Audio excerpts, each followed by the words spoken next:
सांसों में तुम हो, निगाहों में तुम हो, दिल में तुम हो, ख्यालों में तुम हो, सपनों में तुम हो, तबीरों में तुम हो, ख्वाबों में तुम हो, सवालों में तुम हो।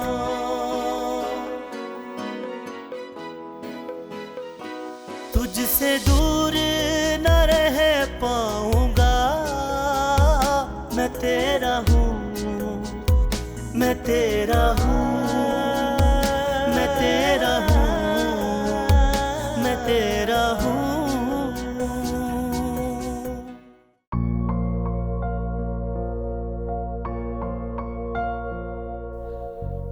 भाई आज देर हो गई है, इतवार है ना भाई।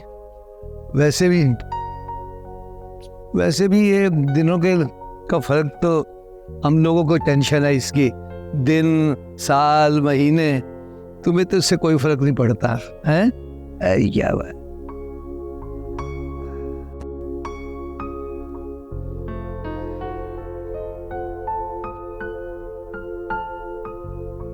खा लो खा लो खा लो खा लो खा लो खा लो खा लो। वालेकुम अस्सलाम। आज फजर नहीं पड़ी? नहीं बाबा जान, आँख ही नहीं खुली। आँख ही नहीं खुली। देखो बेटा, अब भी वक्त है, अपनी आंखें खोल लो। फिर एक वक्त ऐसा भी आएगा कि आंखों की सकत जाती रहेगी और अपने इख्तियार में कुछ नहीं रहेगा। अच्छा बाबा जान, मैं ऑफिस जा रहा हूँ, दोपहर तक वापस आ जाऊँ। इतवार के दिन ओवर टाइम करने जा रहे हो? दुनिया का ओवर टाइम कितने शौक से करने जाते हैं, मगर उसकी नॉर्मल ड्यूटी वो हमसे नहीं होती। कुछ ध्यान कर। अच्छा बाबा जान, देर हो रही है, मैं ऑफिस जा रहा हूँ। खुदा हाफिज। खुदा हाफिज।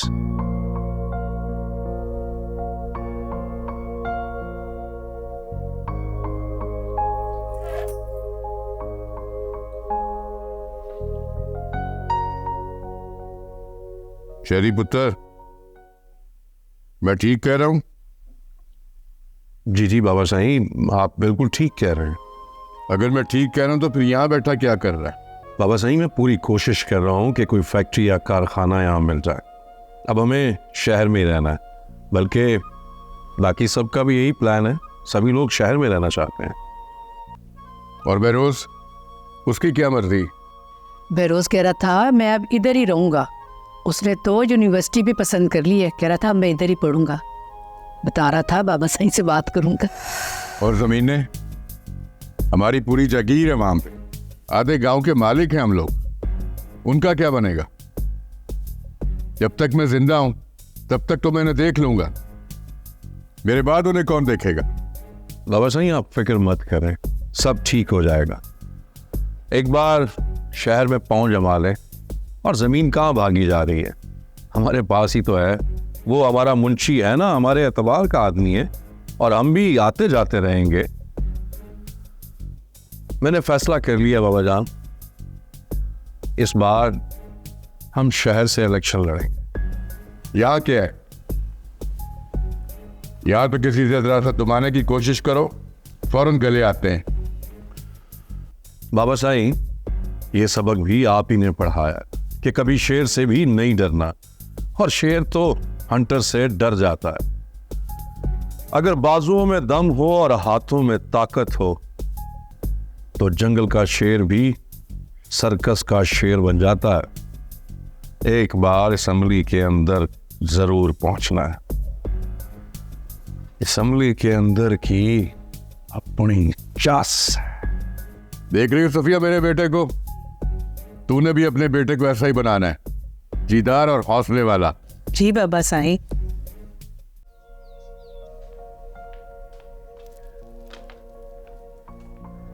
अस्सलाम वालेकुम अब्बू। वालेकुम अस्सलाम। अब्बू मैं 2 मिनट में फ्रेश होकर आती हूँ, फिर चाय बनाती हूँ और हम बाप बेटी मिलकर नाश्ता करते हैं। सुनो, तुम कर लो नाश्ता, मुझे इस वक्त किसी चीज़ की तमन्ना नहीं है। वैसे भी ये कौन सा वक्त है नाश्ते का? अब्बू, इन कबूतरों को आपने पिंजरे से निकाला है ना? इनको तो आप फुल प्रोटोकॉल देते हैं, पता नहीं कितने घर फिर कर आए और कितने घर आगे फिरना है। इनकी तो आप पूरी ड्यूटी देते हैं। और एक मैं हूँ जो हमेशा से आपके पास हूँ और आपके पास ही रहना है। मेरा मतलब है आपके आस पास रहना है। मेरा तो आपको कोई एहसास नहीं है।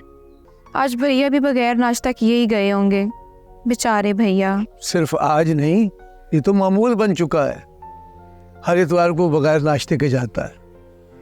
मैं तो सोच रहा हूँ उसका कोई पक्का बंदोबस्त करूं। मैं अब जल्द अंसार की शादी कर दूंगा। कम से कम ये तो होगा कि उस इतवार को तो नाश्ता मिलेगा। मैं बाबर की दुकान पे जा रहा हूँ, उसे ग्रॉसरी की लिस्ट दे आऊंगा। अंसार वापसी में सामान लेता आएगा।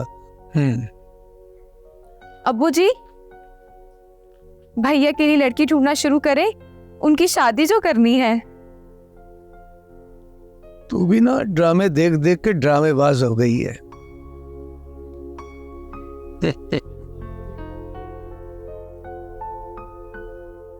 फिरोजा बेगम, गांव से मुंशी है, साथ में कुछ मिजारे भी हैं उसके। नजर उन्हें निपटा कर आता। चलो अच्छा हो गया, बैरवस भी आ गए, इससे इसकी मर्जी भी पूछ लेते हैं। अस्सलाम वालेकुम अब्बास। वालेकुम सलाम। वालेकुम अस्सलाम। क्या बात है बेटा, 2 दफ़ा बशीरा को भेजा है तुम्हें उठाने के लिए, तू नीचे ही नहीं आया। नाश्ता नहीं करना? अम्मा जी नाश्ता भी कर लूँगा, बस आजकल नींद बहुत ज़्यादा आ रही है। अब यकीन करें बस्ते से निकलने को मेरा दिल ही नहीं करता। बैरवस शहर ही बता रहा था कि तुमने यहीं पढ़ना है, कोई यूनिवर्सिटी भी पसंद कर ली है, पक्का इरादा कर लिया है, अब यहीं शहर में रहना है? जी बाबा सही, मगर आपको एक दफ़ा यूनिवर्सिटी बात करनी पड़ेगी। क्यों, क्या नंबर थोड़े हैं?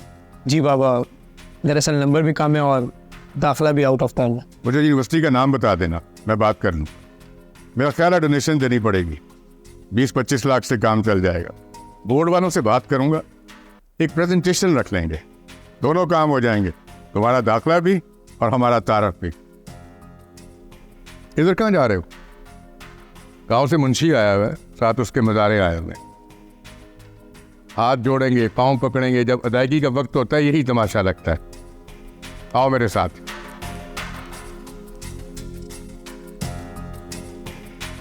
अब्बू जी, खैरियत तो है ना?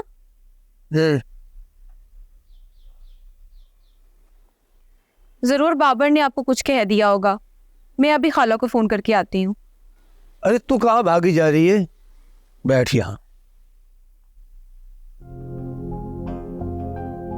वो गली की दूसरी नुक्कड़ पर जकिया बीबी का घर है ना, उन्हें तो तुम यकीनन जानती ही होगी।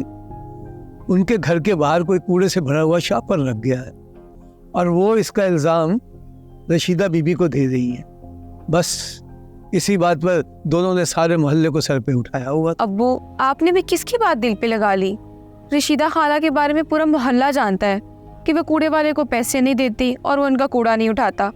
फिर रशीदा खाला पूरे मोहल्ले में अपना कूड़ा बांटती फिरती हैं और फिर इस अजाब का भुगतान पूरे मोहल्ले को झेलना पड़ता है। रशीदा बीबी तुमसे उम्र में बड़ी हैं, उनकी ताज़ीम तुम पर लाजिम है। अच्छा अब्बू, आइंदा ख्याल रखूंगी। अब आप बताएं, आप क्या करेंगे? नाजिया बेटा, मैंने देखा है कि हम सुनना नहीं चाहते, सिर्फ सुनाना चाहते हैं। लोगों में सुनने का हौसला पैदा करना होगा। अब्बू, मैं समझी नहीं, क्या करेंगे अब आप? हम सब इकट्ठे बैठेंगे, एक दूसरे की सुनेंगे।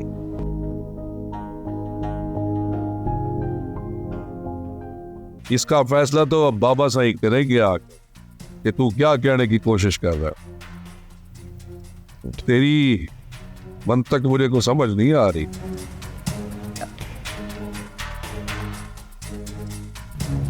अस्सलाम वालेकुम साहिब। मुंशी, ये झंझट अपने साथ क्यों ले आया? मुझे कहा भी था कि पिंड के मामलात में पिंड में आके देखूंगा। साई, इन्होंने आपसे बहुत ज़रूरी मिलना था, इसलिए साथ आ गए। साई, इसने 4 किले ठेके पे लिए थे। आपको तो पता ही है कि इस साल बारिशें बहुत कम हुई। ये कहता है कि इस साल मैं ठेके के पैसे नहीं दे सकता, अगले साल ये दुगने दे देगा। और मुंशी, तू जो इनका हमायती बन के यहाँ मेरे पास आ गया है, तो तुझे कोई काम नहीं था? ओए बेअक्ला, तो तूने कभी सुना है कि किसी किसान के ऊपर कर्जा चढ़ जाए और उसने वो कर्जा वापस उतार दिया हो। बाबा साईं, इस साल अगर खुश्क साली रही है, बारिशें कम हुई हैं, तो सबके लिए है। ये कौन सा अनोखा टुकड़ा है जो हमें सुनाने आ गए हैं? ओ मुंशी, अगर इस साल बारिशें नहीं हुई, ये ट्यूबवेल का पानी ले लेते। वो क्यों नहीं लिया? इसलिए कि वहां किराया देना पड़ता है। हाथ खुदा के आगे जोड़ो, उसका हुक्म था। बारिशें अल्लाह की मर्जी से होती हैं। मुझे तो अपनी रकम से कर्ज है, अल्लाह के काम वो ही जाने। ओ मुंशी, इसके कितने बच्चे हैं? जी साईं, 2 बेटियां हैं, अभी होली हैं, स्कूल में पढ़ रही हैं। इसे कह दो कि कल से उन्हें खेतों में काम पे भेज दे। ये औलाद का फर्ज है कि अगर बाप पे कोई कर्जा हो तो वो उसे उतारे। ये वसूली तो अब ऐसे ही होगी। मैं अगले साल तक इंतजार नहीं कर सकता। बाबा साईं, ये आप क्या कह रहे हैं? वो स्कूल में पढ़ने वाली बच्ची हैं, स्कूल में पढ़ती हैं। ये लोग आपसे कह तो रहे हैं कि अगले साल तक सारी अदायगी कर देंगे। तू अंदर जा, तुझे अभी कुछ नहीं पता कि जिम्मेदारी कैसे की जाती है।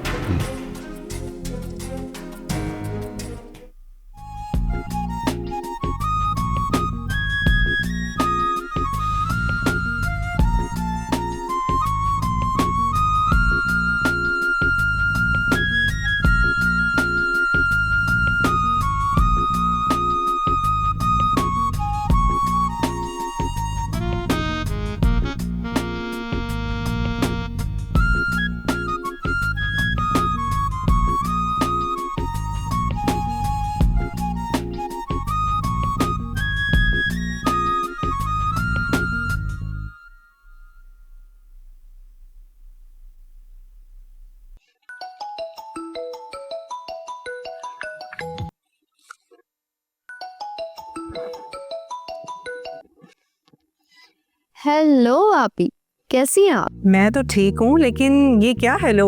बड़ों को सलाम करते हैं। अच्छा जी, अस्सलाम वालेकुम बड़ी आपा जी। अब ठीक है, आप खुश हैं आप? एक तो तुम्हारी आदत अभी तक नहीं गई बाल की खाल उतारने वाली, और तुम लाहौर में रहती हो, इसी चीज का ख्याल कर लो। आपी, वो आदत ही क्या जो बदल जाए। और वैसे ये लाहौर कहाँ से आ गया बीच में? जब से लाहौर आया तुमने पूछा ही नहीं। मैंने सोचा आज मैं ही फोन कर लूं। आपी, मैं आने का सोच ही रही थी, इनफैक्ट कॉल करने वाली थी आपको। आपी, पेपर्स परसों ही खत्म हुए हैं और कसम से इस दफा बहुत टफ डेट शीट थी। सर खुजाने तक का टाइम नहीं मिला। अब फरागत मिली है तो फोन भी करूंगी और जल्दी मिलने भी आऊंगी। ठीक है, जब मर्जी आ जाना, बल्कि कुछ दिन तो हमारे साथ ही रहना। जी आपी, जरूर, क्यों नहीं। अच्छा यशमा, अपना ख्याल रखना। अल्लाह हाफिज। खुदा हाफिज आपी।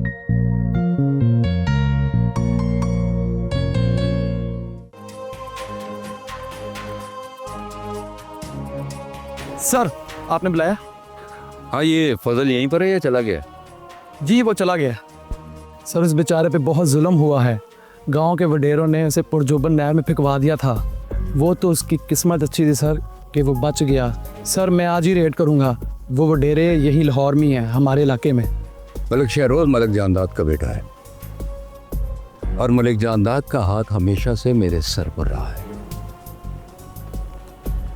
पुलिस के इस प्रेशर ज़्यादा माहौल में अगर हम लोग सांस ले पाते हैं तो ये मलिक जानदाद जैसे लोगों की मेहरबानी है। अब तुम यूं समझ लो कि ये दरख्वास्त मेरे खिलाफ आई है, और आई होप कि तुम भी समझ गए होगे कि तुम्हें क्या करना है। जी, समझ गया हूँ सर। हो जाएगा, कल ही करता हूँ, सब ठीक हो जाएगा। मैं उसे बुला के उसकी खूब सेवा करता हूँ, वो मान जाएगा। तुम जा सकते हो।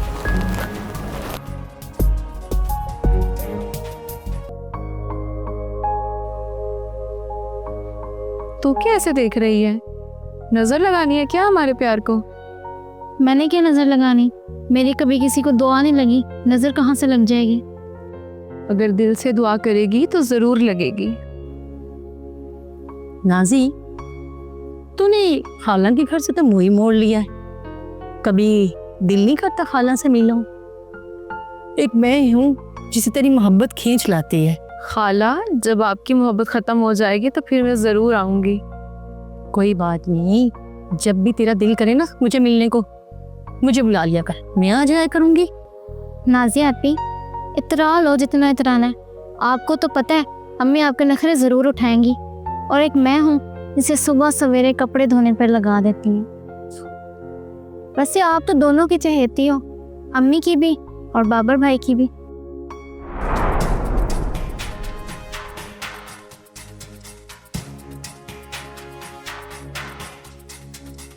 क्या आफत आन पड़ी थी बाबर का जिक्र छेड़ने के लिए? मैं मालूम नहीं है कि नाजी बाबर का जिक्र पसंद नहीं करती सुनना। मेरे बच्चे, मैं हूं ना तेरी खाला, तेरी माँ भी। खाला, आप क्यों ऐसी बात कर रही हैं? भला मैं क्यों आपकी बात से दिल गरिफ्ता होंगी? ना मेरी जान, मैं तुझसे बहुत प्यार करती हूँ, बिल्कुल जैसे माँ करती है ना, मैं उससे भी ज्यादा। खाला, आप भी ना, मतलब आप ही मेरी अम्मा हैं। मेरी जान, मैं वाकई तेरी माँ हूँ। अच्छा शहरी, ये बताओ काम कैसा चल रहा है? अल्हम्दुलिल्लाह अम्मा। अस्सलाम वालेकुम। वालेकुम अस्सलाम। बहरोज, मैंने यूनिवर्सिटी के सरपरस्त और डायरेक्टर दोनों से बात कर ली है। तुम्हारा एडमिशन हो गया, आज तुम 10 बजे यूनिवर्सिटी चले जाना। बाबा जानी, वो सफ़िया कह रही थी कि वो अपने अम्मा अब्बा को मिलने जाना चाहती है। अम्मा से पूछा था तो वो बोल रही थी कि अपने अब्बा से इजाज़त ले लो। तू भूल गया तुम्हारी शादी में हमारी कितनी बेइज्जती हुई थी? तू तो शायद भूल गया। मुझे अभी तक याद है कि इसके अब्बे ने हमारे साथ क्या सलूक किया था। हमें कमियों के साथ जाके बिठा दिया था। इसके अब्बे की वजह से किसान आज सर उठा रहे हैं। पहले उनकी कभी जरूरत नहीं हुई थी कि हमारी तरफ आंख उठा के भी देखते, और अब वो हमारी हवेलियों तक पहुंच गए। कल तुमने देखा नहीं, वो सब इकट्ठे होकर यहाँ आ गए थे। ये सब इसके बाप का किया धरा है। बाबा, आप उन बेचारे किसानों को क्यों कुछ कह रहे हैं? उनका तो कोई कसूर भी नहीं था, उल्टा आपने उनकी बेटियों को खेतों में काम पर लगा दिया। और इसमें भाभी का क्या कसूर है? आपने इन्हें क्यों रोका है? आप प्लीज़ इन्हें तो जाने दें। मलिक साहब, छोड़ दें अपनी जिद, अब तो बच्चे भी बोलने लगे हैं। बाबा साईं, 5 साल हो गए मैं अपने माँ बाप से नहीं मिली, अब तो मुझे उनकी शक्ल भी भूलने लगी है।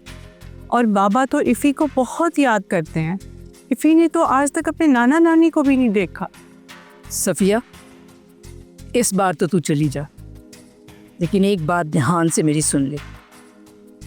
तेरे अब्बे से तो गलती हो ही गई थी, लेकिन अगर वो अपनी गलती मान लेता और पलट के पूछ लेता, राब्ता कर लेता, तो शायद ये झगड़ा ही ख़त्म हो जाता। लेकिन नहीं, वो अपनी जिद पे ही अड़ा रहा।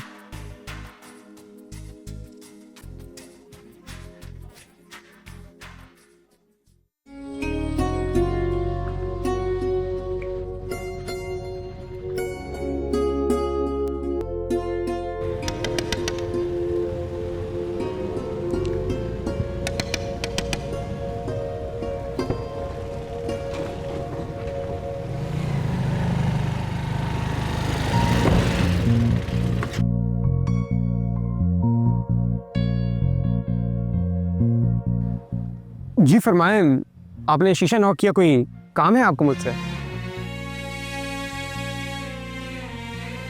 मुझे और आपसे काम? अल्लाह ना करे ऐसा हो। ये जो आपका ड्राइवर है ना, आज मैं इसके हाथों ऊपर चली थी। बचत तो हो गई है ना? बचतें ख्वाम नहीं होती, कोशिश करनी पड़ती है। और ये जो आपका ड्राइवर है, इसको कह दे ये सड़क है, मौत का कुआं नहीं, गाड़ी एहतियात से चलाया करे।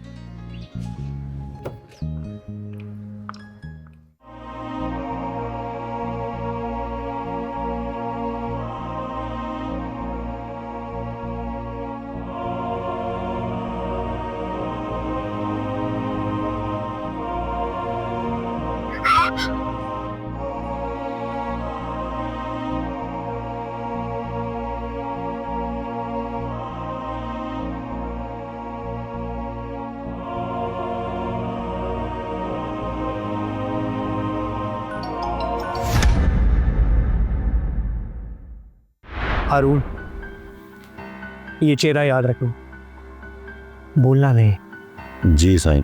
तुम्हारी खाला बिल्कुल वैसी है तुम्हारी अम्मी की तरह, दोनों अपने दिल में कोई बात नहीं रखती थी, इसलिए उन्होंने झटपट तुम्हारी निस्बत बाबर के साथ तय कर दी। दोनों बहनों ने किसी से मशवरा नहीं किया था, खुद ही फैसला कर लिया था। ढूंढना पड़ना था फजल को। मुझे इतला तो मिली थी, गांव में कहता फिरता है कि मलका ने मेरे ने बड़ी ज्यादती की थी। मगर ये तो नॉर्मल है, ये कमी इसी तरह ही बोलते हैं। उसने जितना बोलना था बोल लिया मलिक साहब, आप फिक्र न कर, उसे अच्छी तरह से समझा कर वापस भेज देंगे। आज तो बहुत ग्रेसफुल लग रही हो, आंखों में ही नहीं समा रही। अच्छा ही है, तुम्हारी नजरों से दूर रहना ही अच्छा है। अब क्या कहना है?